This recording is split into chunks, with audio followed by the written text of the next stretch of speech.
Okay, hello class 1A/B. This week, one of our instruments that we went over is the Guiro, G-U-I-R-O, Guiro. Said you pronounce like we row instead of you row a boat. We row a boat, but Guiro. A Guira with an A at the end is a different instrument that's more the female version. The Guiro is the masculine energy of it. All right, just like the Spanish language, how a lot of words are feminine or masculine, not just because or not because rather they're just for boys or just for girls. It's just more of the personality of the word, or in this case of the instrument. The personality of this instrument is more of a masculine personality, so it's Guiro. Historically, the Guiro is based off of indigenous instruments from a lot of different places in the world, not only Africa, like a lot of our other instruments that we've already covered, but a lot of the Caribbean islands, like where the Tainos are from. They would carve little bits of wood or bits of bamboo or gourds. Like a traditional Guiro is oftentimes a big calabash gourd that looks fairly masculine, if you understand what that means. And that's oftentimes why they're seen with that energy. And they would sometimes pick one that purposely looked like that, just for that. They would carve notches into them and then scrape the notches, and that's how it would make the percussive noise, not necessarily by striking it, but by scraping it. So there are traditional rhythms you can play on this. We're going to learn one in the class. It's just long, short, short, long, short, short. Something to think about is that it emulates water coming down rocks, coming down rapids, coming down a mountain to kind of feed a village in a valley. You can kind of feel a boat rocking almost on waves.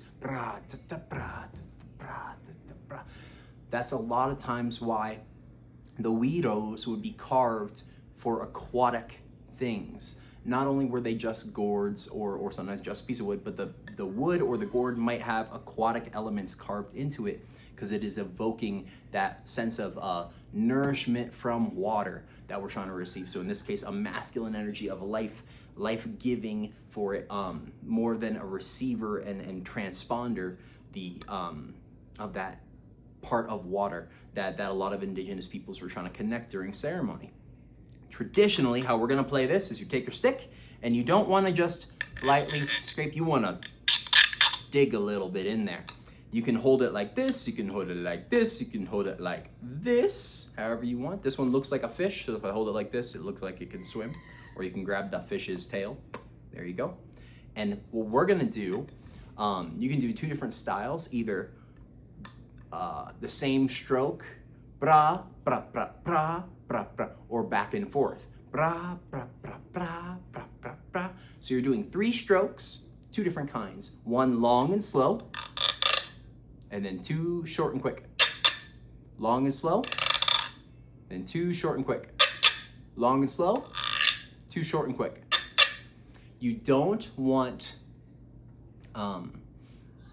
to play them all the same and just have a space between the first and the second 2. You actually want it to be long and slow. So I'll play you what it should sound like. Ready? 1, 2, here we go.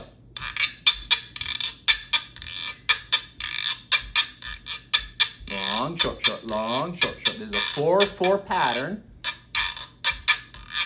That long stroke should cover 2 beats. Your short strokes should also be 2 beats.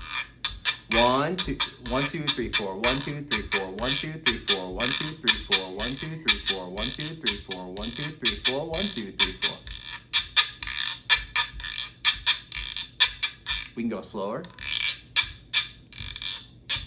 1, 2, 3, 4, 1, 2, 3, 4, 1, 2, 3, 4, 1, 2, 3, 4.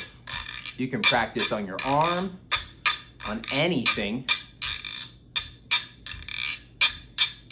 Doesn't have to be a Guiro per se.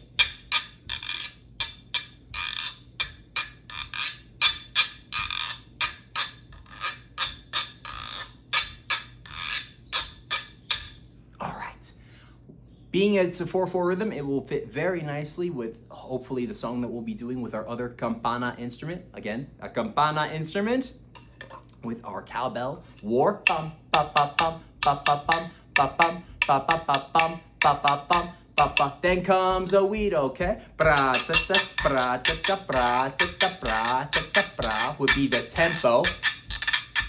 We'll practice more in class. All right, that's the Guiro. Take care. Okay.